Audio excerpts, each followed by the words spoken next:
Right, we are recording. So, once again, welcome to the Whiskey Circus. Yet another selection of clowns and acrobats. And this time, we've got a good friend of mine who works on the circus. I haven't told him he's a friend yet, so he's probably going to start shaking his head thinking, shit, what have I done wrong? But I'd like to welcome Paul Dempsey from Speyside Whisky. Hopefully he's going to tell us a little bit about the whiskies and things like that. We should really get him to do his signature stance beforehand, but I'm sure he's not going to. He's probably thinking, what? Well, if I stand up, you're only going to catch my, because I've got the iPad set at this height. So. Yeah, well, I know what you're talking about because obviously, yeah, that's the one. But so I'll hand over to you, Paul. If you can introduce yourself, a little bit about yourself, and then we'll go into some whiskey questions. Cool.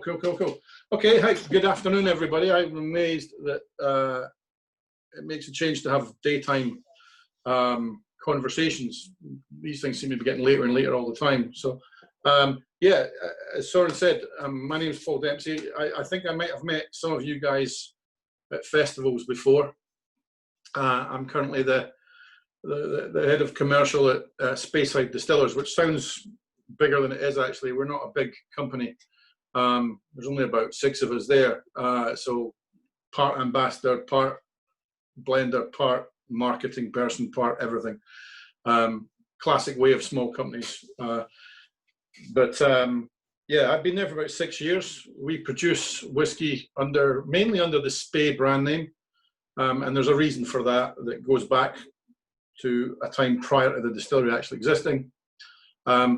Before joining those guys, I was a distributor. So I was one of those people that distilleries went to get their product on sale. I was a distributor in the UK for Bruichladdich for 2 years prior to the Remy purchase.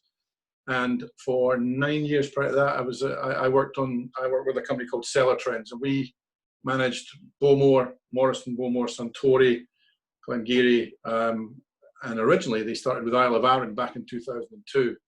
So my first whiskey was Arran way back then when the distillery was 6 years old. So that was the first distillery I went to. I still know those guys very well. Yeah, 6 years ago, I became a gamekeeper, a poacher turned gamekeeper, and I joined a whiskey producer rather than an agency. So, and I've been here since then. I don't know if anybody's ever been up to our distillery. It's a very cool. Has anybody been there before? Yeah, I have. I don't know if I can do this on this. I got a couple of.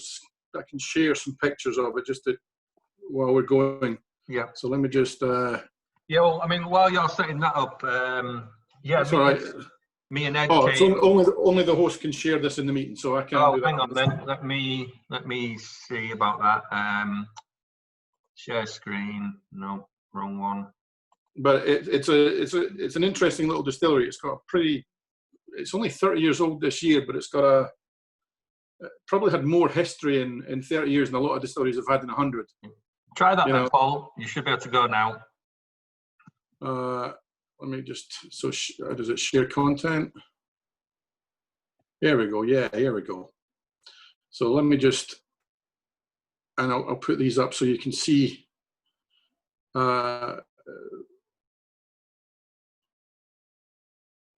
I'm trying to get multiple pictures here, so give me a second. Yeah, no, I know me and Ed came up, I think it was last year, or was it the year before now? And such a beautiful little setting. And, such a picturesque distillery. It's a gorgeous place to go, but it's a bloody hard one to find. It doesn't look like it's 30 years old. They've let us put signs up now. Ah, right. So, the sat nav always took us somewhere else. That's it, yeah. But yeah, I mean, it was a 17th century mill. It was owned by the Christies who owned the north of Scotland grain distillery, and they also owned the independent range. Scott Selection was them. So if I flick it there, so on the left there is the distillery office building, and on the right, the sort of one with the arched doorway is the still house. Unusual because everything is in one place. So, and although it's all stainless steel washbacks, because it was built between 1965 and 1987, so it took them 30 years. They were in no hurry to finish it, and they didn't start producing until 1990, which is slap bang at the start of the last big recession that hit the industry. So they were, you know, that's why so many of their early casks were sold to independent bottlers. So you're seeing loads of great early 90s casks from Morrison and Mackay, from, you know, I think Creative Whisky Company did a few as well. Gordon MacPhail have got early stock, so did Cadenheads. But yeah, it's all in one room. Full capacity is about 600,000 litres a year. And although it's a fairly modern looking distillery in terms of the hardware, because, you know, there's a lot of stainless steel in there, it's all still, nothing's computerized. So there's no, the only laptops there are, the only computers there are the laptops in the office. The distillery manager still has overall say. So they decide the times, the cuts, all that sort of stuff. So I'll bring that up there.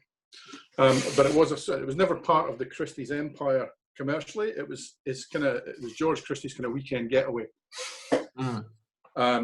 Always private. That's why it was so difficult to get in, and why so many people still can't find the damn place. Unfortunately, we can't modify it to allow a visitor centre. So we opened. It's near the town of Aviemore, which, if anybody knows Scotland, is where you go for your ski holidays. And we opened a store in Aviemore, so about 10 miles away. Location-wise, we're the first river we're the first distillery that the River Spey passes. So if you follow the Spey all the way down from the north, our nearest neighbour is actually Dalwhinnie, and on the north side is Tomatin. Our newest near neighbour will be the new Gordon and MacPhail one when it kicks off in a couple of years. So it'll be nice to have another distillery in that part of the region.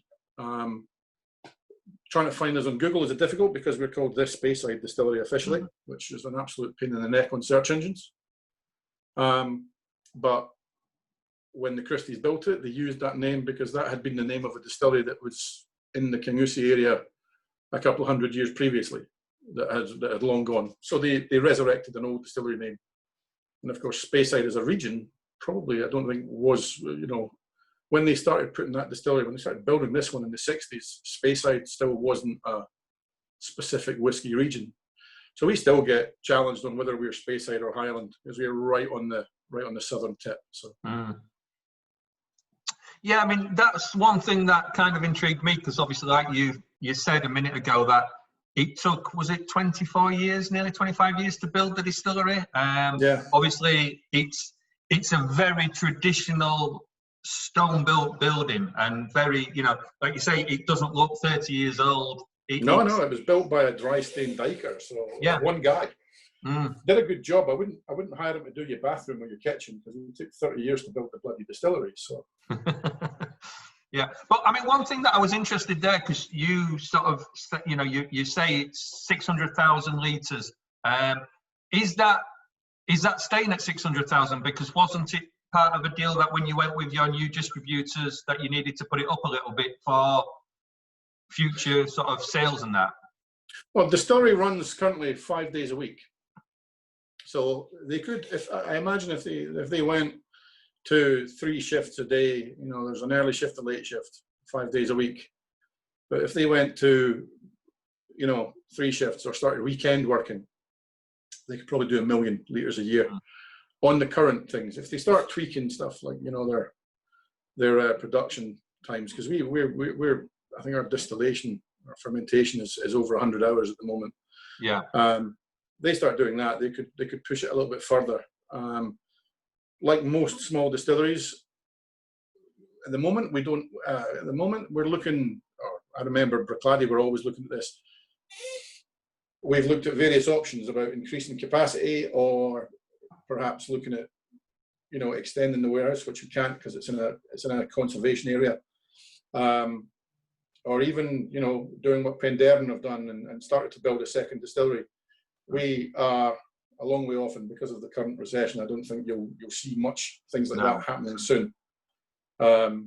probably most people, because an awful lot of projects everywhere probably been put on hold at the moment. There's loads of stuff. We've always had a wish list of stuff we would want to do. The guy that owns the company is from Durham, but had lived in Taiwan for years. So that's why the Spey brand name is so well known over there, because effectively before he owned this distillery, he was an independent bottler. So Spey was his indie brand, if you like, but selling almost everything he bought in Taiwan. So he's been visible in Taiwan for since about the mid-90s, and he was buying casks. We were one of the people he was buying casks off. Occasionally you'll see a Spey branded bottle at an auction that predates our distillery. It might be, and we've got a couple of them in our archive, from the late 60s. Those will be from other distilleries in the region that he was buying casks from. But 2012, 2013, like a lot of independent bottlers, supplies of casks are getting harder to come by. So, lots of them were starting to build or buy distilleries that came on the market. We've seen several examples of that in the last couple of years. So yeah.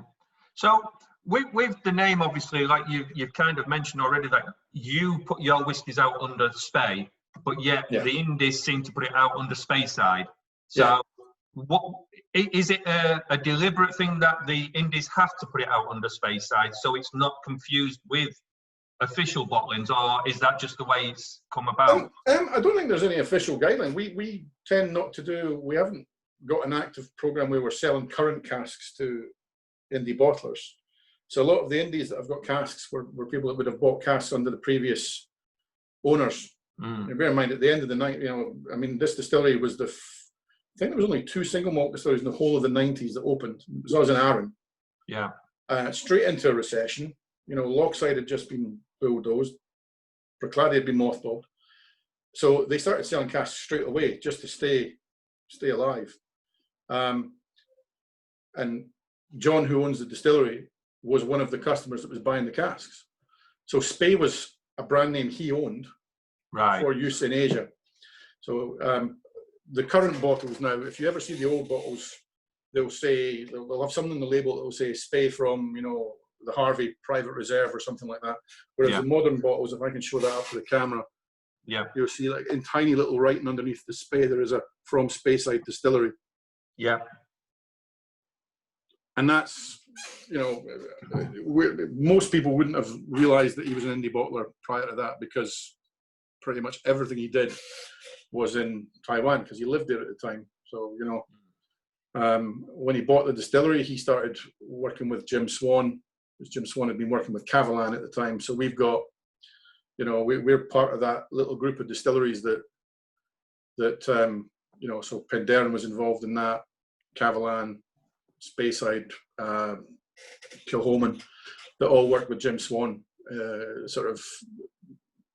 late 2000s, early 2010 sort of thing. But the Spey is a brand name rather than a distillery name, so that's I think why the indie bottlers stick to the distillery name. Yeah, because I know obviously I've done one festival for you, and I've spoke to you quite a lot, and I've listened to people when you've been talking to them.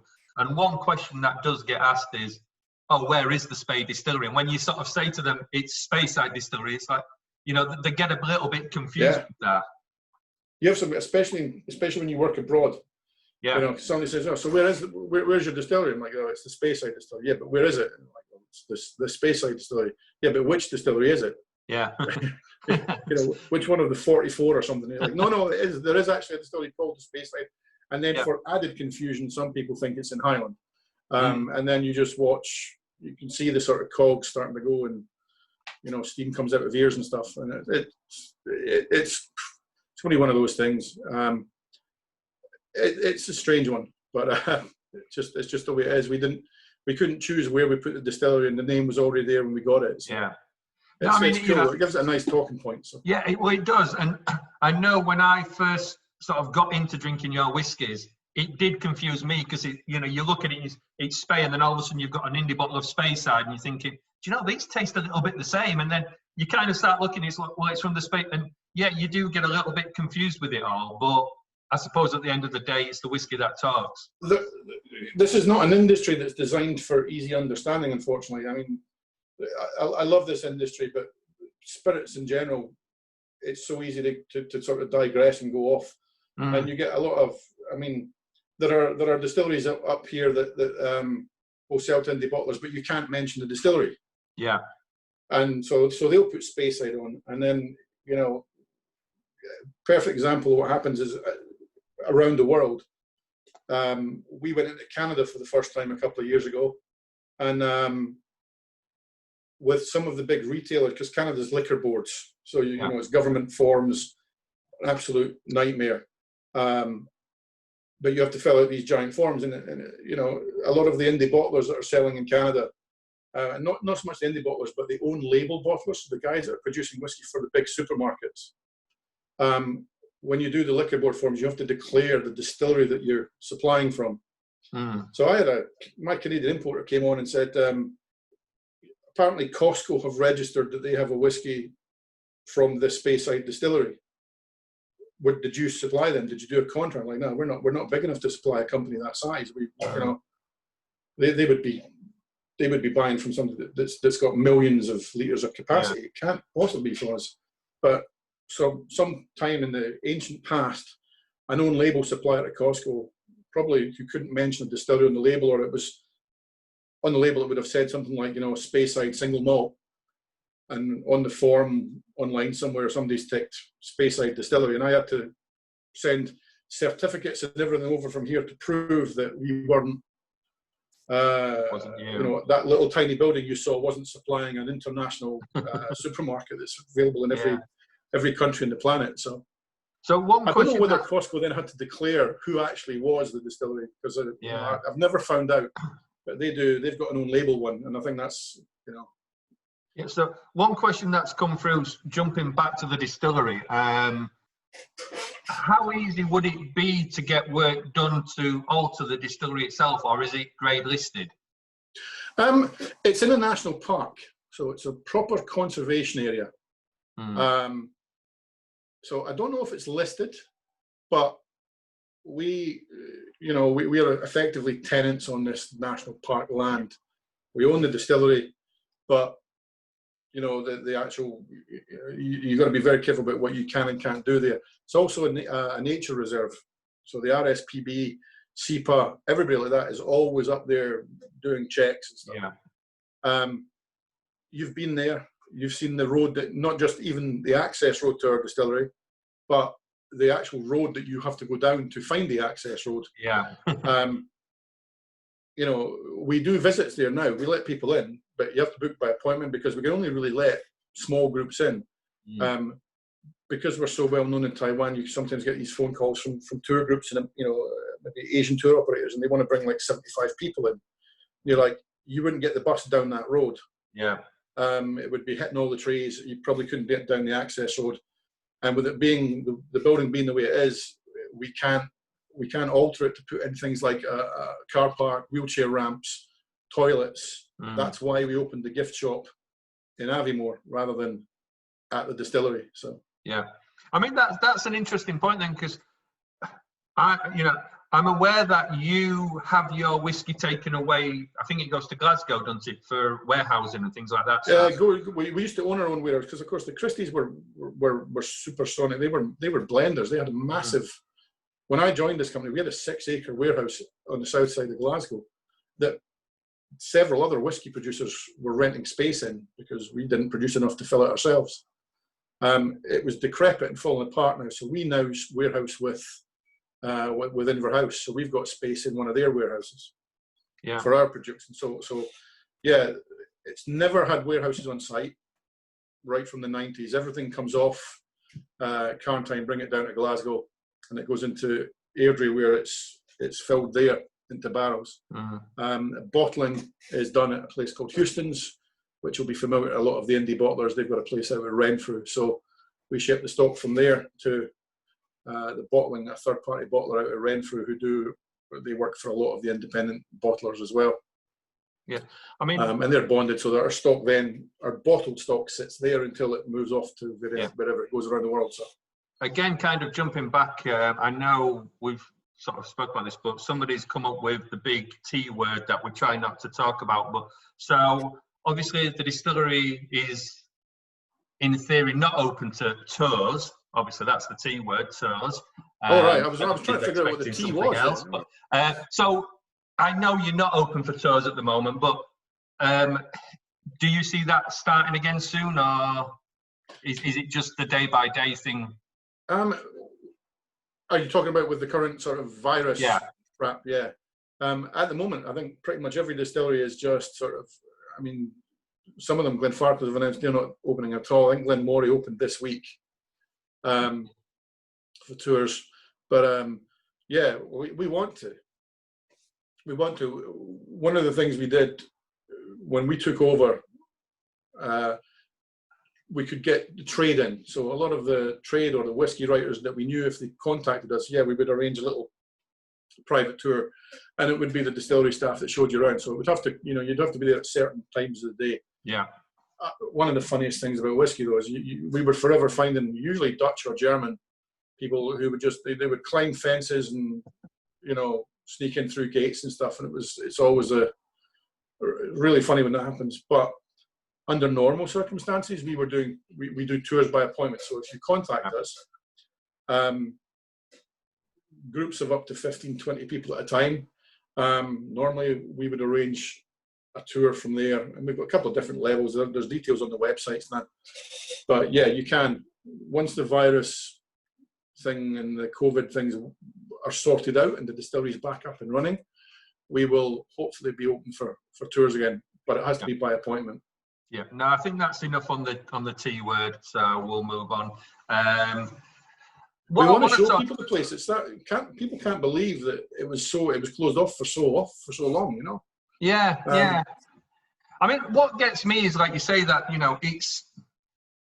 you kind of have this impression in your head of a distillery, and I think most people, when they think of distilleries, you've got your pagodas, you've got your white walls and everything. This is miles away. I mean, it used to be an old water mill, didn't it? So yeah, and the water wheel that you see on that one of those pictures, there was a water wheel. It still runs. We can use that to fire up the mill. So,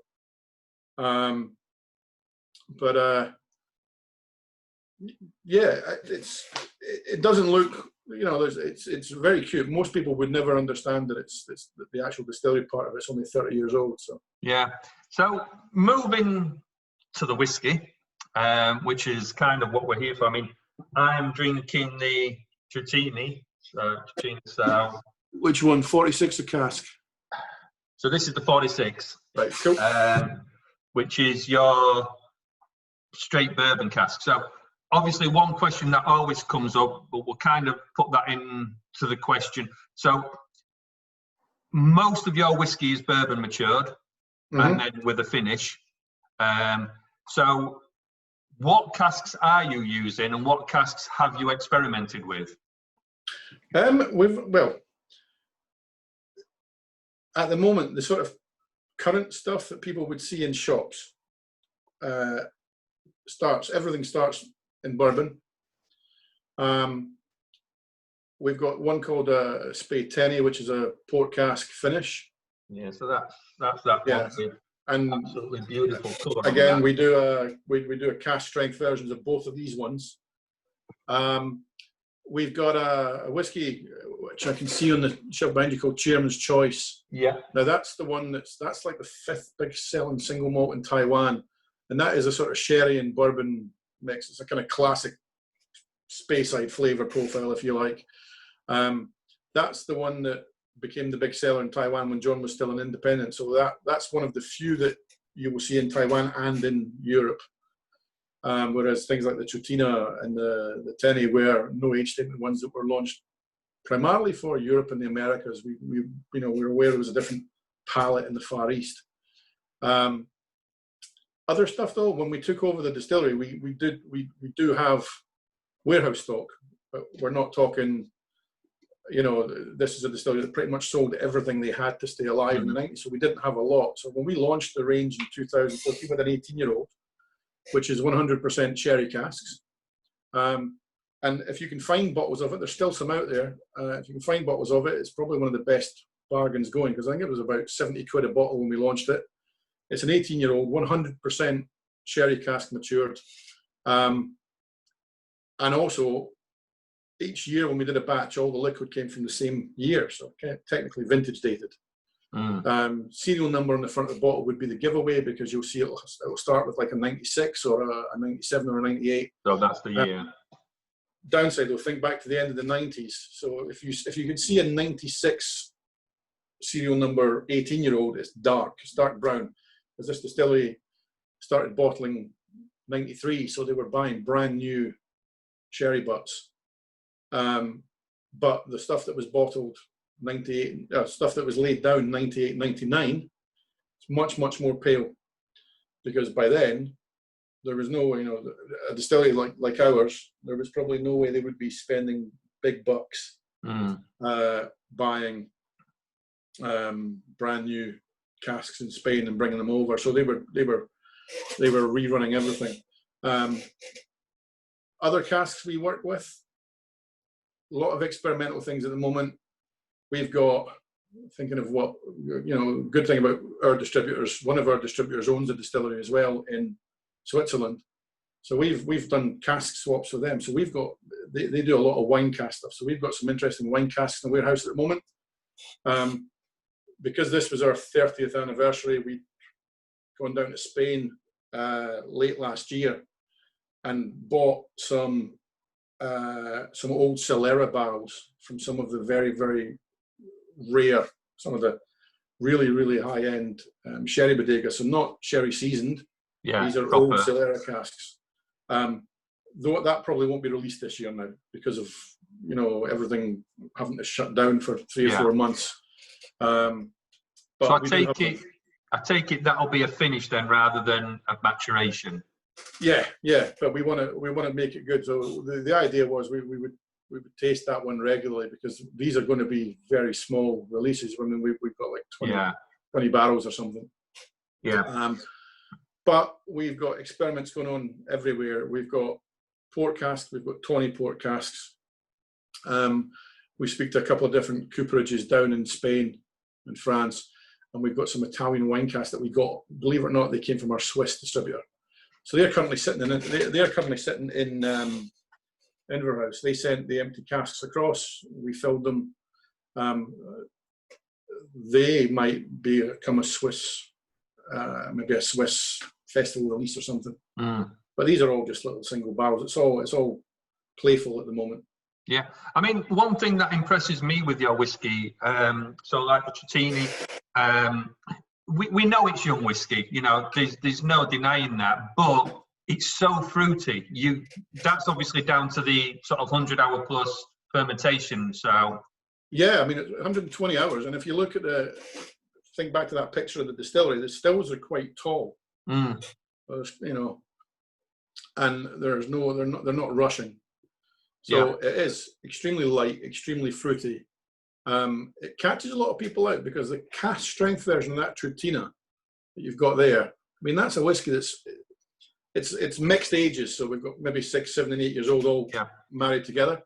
But the cask strength version of that's 60%, and I accidentally used a bottle of that instead of the 46% at tasting at Inter Whiskey, and nobody in the room twigged. No, because it doesn't carry the burn, and that's why we started doing the cask strength ones, because we did a couple of festival bottles, single casks, and we're like, hang on, the flavors are holding really well at the higher strengths. Yeah. So that's why we've got 3 or 4 no age statement at cask strength, as well as the 46 ones. Yeah, I mean, I've not tried the Trutina at cask strength, but I know I've had the 10A cask strength, and that, like you say, it doesn't necessarily feel as though you've jumped that much in alcohol. It's still very, very accessible. No, and I mean, we're now at that stage where we've started to get age statements back in. Because when we took over, we launched the original range. We launched in Spain, Europe, had a 12-year-old in it and an 18-year-old. 12-year-old was still a 40% one, because most of it was being sold in Asia, and client base there preferred Yeah. 40%. The 18-year-old was 46. There was no colouring and all that. But we just didn't have enough stock from 99 or 2000 to bottle another batch of 18-year-old. Yeah. We've now got a couple of 12. We did a 10-year-old tail end of 2018, which was a sort of bigger brother to the Tawny Port cask. So it was sort of, if you like, part marriage. So maybe 5 years bourbon, 5 years port.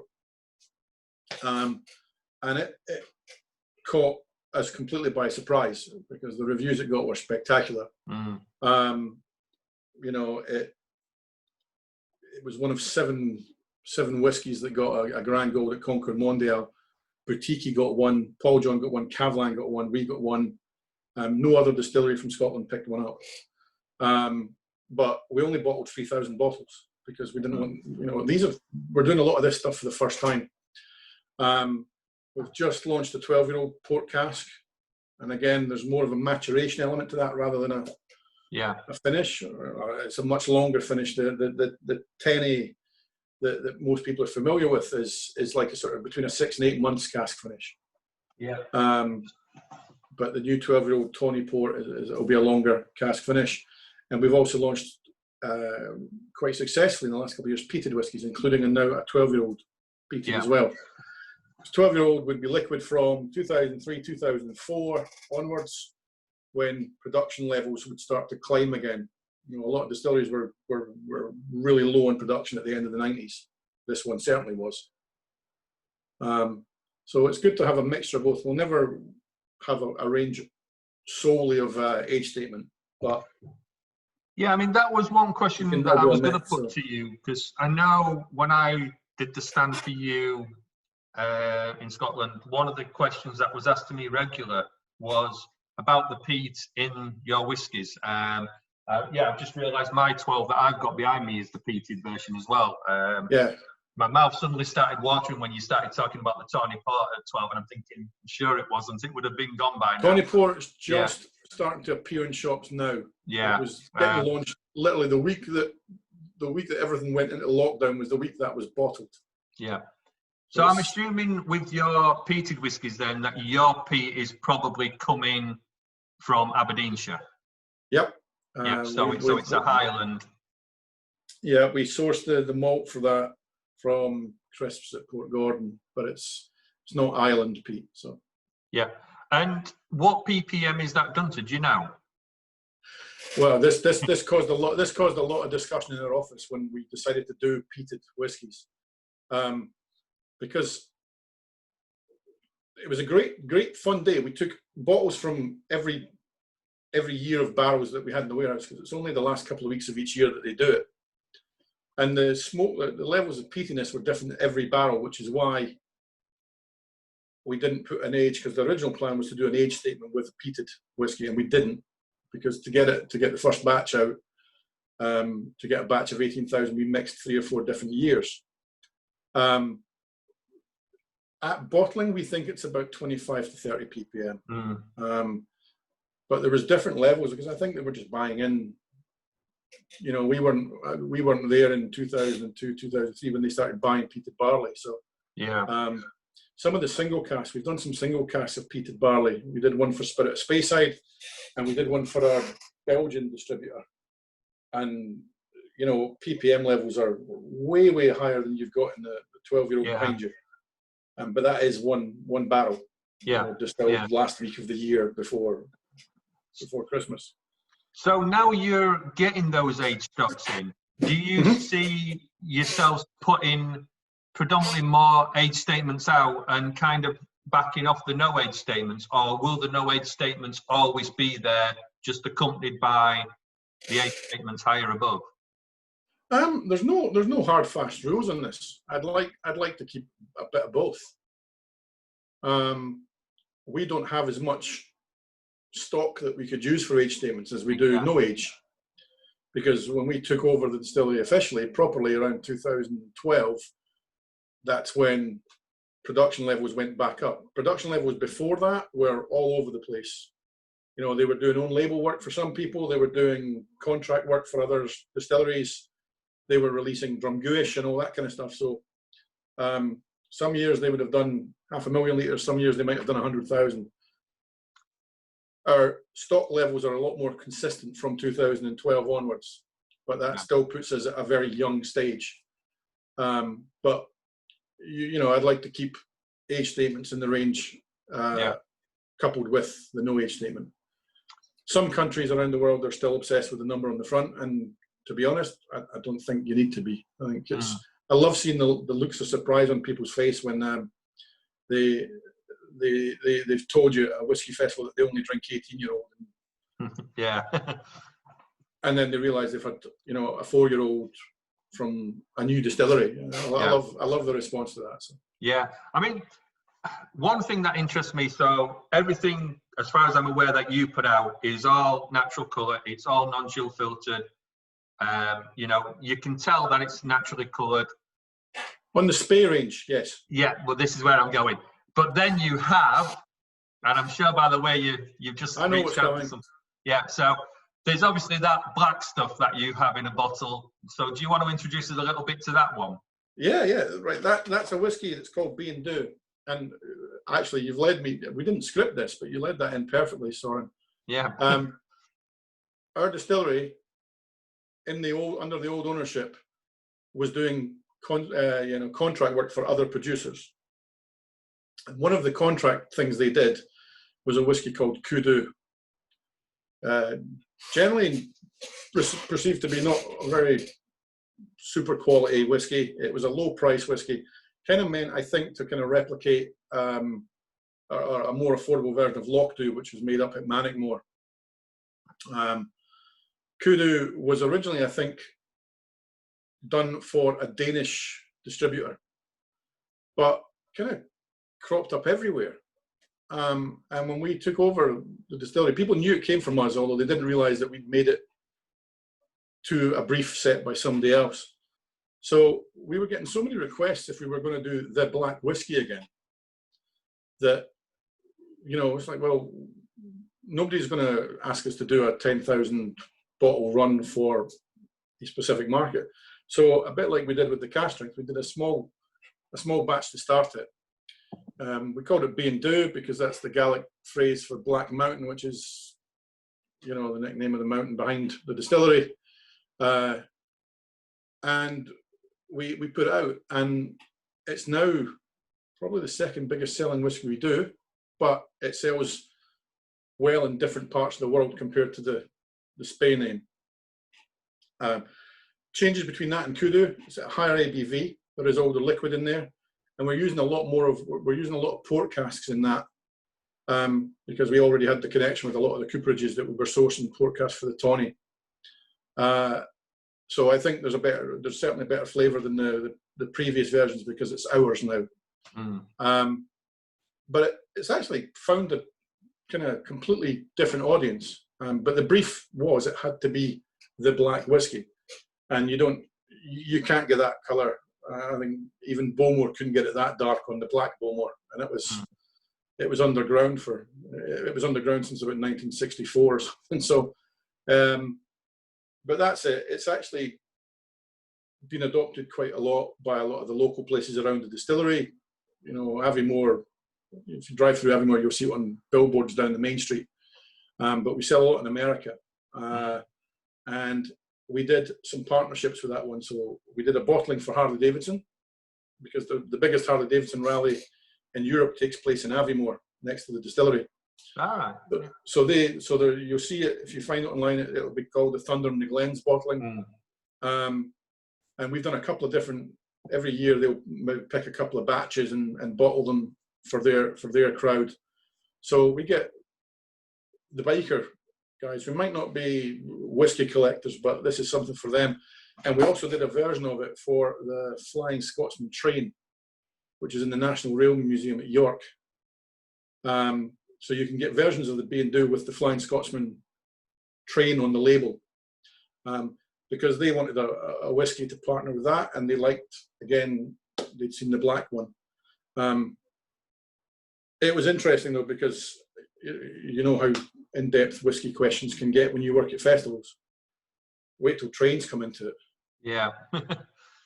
I mean, the first batch of labels, somebody, the day that it was launched, there was about 5 phone calls into the office telling us that the nameplate cover was the wrong colour for that particular year that the train was running. And they're like, oh my, right? So, but it's a lot of fun.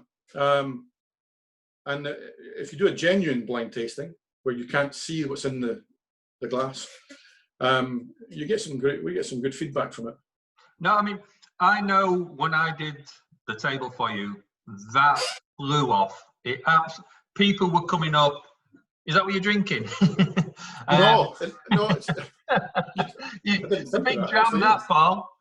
No, it was because it's one of those where you look at it and it instantly brings questions into your mind about it. And a lot of people that came to the stand for it knew it. They already knew it. They already wanted it. But there was a lot of people that kind of came up and it's like, well, do you want to try this? And it's like, oh, no, don't look very nice. And as soon as they tasted it, there wasn't one person that didn't actually like it. It sells out. The whiskey festivals in this country where you've got the shop in the room, yeah, it's usually the first one to sell out. It was. You know, if the store will get a case of each whiskey that you've got, it will usually be the first one that they're back at our stand asking if we've got more in the car. Yeah.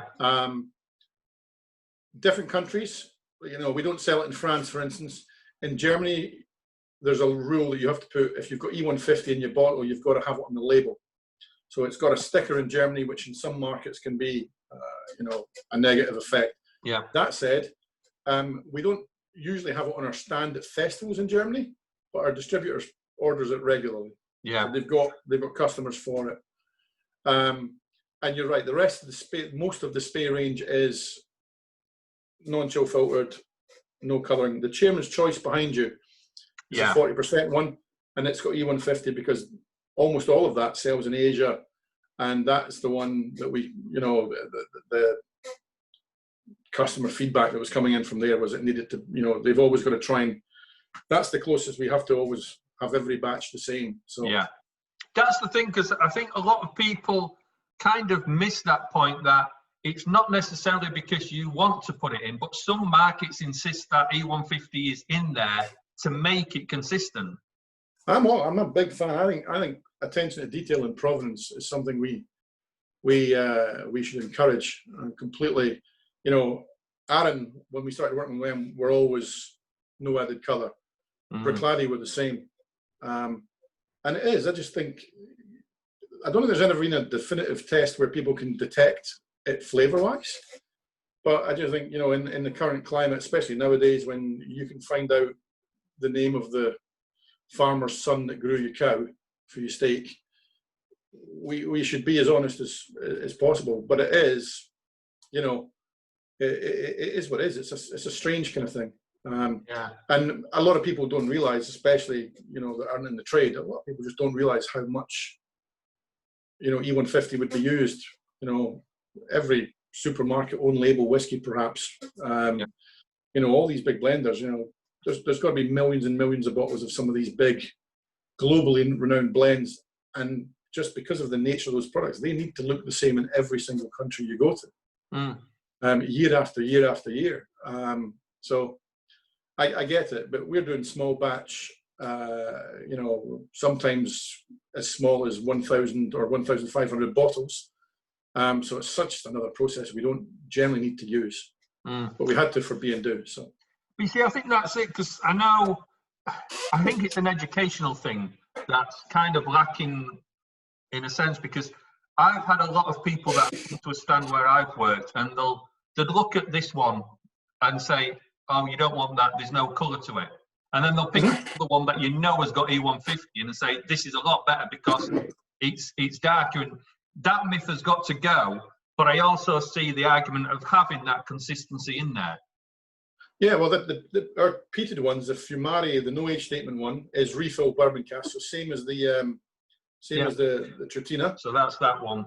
Yeah, and I've stood at festivals in every country I work at. Somebody's looked at it and went, "Why is that smoky? It's too light." And you're like, because they're equating smoke with a dark colour, and it's like, well, actually, no. I mean, colour is a slice of bacon. Yeah. And what colour is a slice of smoked bacon? There's you know, the smoke flavour doesn't have a colour, but it's a perception. That's it. It's kind of an education, and I think until we get away from that argument that it needs to be dark to have the flavour, it needs to be dark to look like the last one you've had. It's never going to go away, and that is probably never going to disappear either. So it's always going to have some E150 in it somewhere. I think as education is, when we say that, I started in the wine trade years ago, and the American wineries and the French, well, the Americans, the Chileans, the Australians changed the audience for wine. They brought young people in, so they didn't need a degree in geography to understand label. We started seeing spirits doing that shortly afterwards with their cocktail master classes and things like that, and whiskey's now doing the same with tastings and festivals, whereby you no longer just have to stand in front of a shelf and try and guess a whiskey you would like. You can get advice, you can read about it, you can go online and talk to people. And I think as the education thing comes in, becomes a bigger, it's such a crucial part, as the customers start to understand more and more a lot of the old preconceptions. I mean, the whiskey industry, probably like, the brewing industry and the vodka and all these, 20 years ago was probably a lot different. Nowadays, as we progress, just this level of, we're going to see some of these preconceptions, like smoky whiskey doesn't have to be dark, even understanding things like non-chill filtration. When I was at Bruichladdich, every December was the same. We would get, because they had a whiskey that was for sale in supermarkets, and we would get a phone call from a supermarket because somebody had bought one and it was cloudy, because at Christmas time the supermarket has all their booze stacked in a shipping container in the car park because they need the space. But non-chill filtered products will start to cloud if they go below a certain temperature level. And the kind of people, the customer base that buys the whiskey in a supermarket as opposed to that bought it in a whiskey store, there's less understanding of the non-chill filtration sort of thing. And we would get phone calls, you need to come and pick this bottle up, it's faulty, and we'd rush down because we hope it wasn't, and it's perfectly normal. Yeah. But more and more people start to understand that, and I think with that they'll also understand why you get, the colour of whiskey is, some whiskies are lighter than others. Yeah. And this is it, I know we get a lot of questions about, sometimes we don't put sort of natural non-chill filter and things like that on. I mean, the thing with us, we don't have a filtration system, so everything we put out is non-chill filtered. But that's what I like about a lot of your whiskies, like we say with the majority of them, that natural state that you put it out in, it allows you to taste all those fatty things, and you get the kind of whiskey, yes, it's been watered down to 46%, but it's still in a natural state.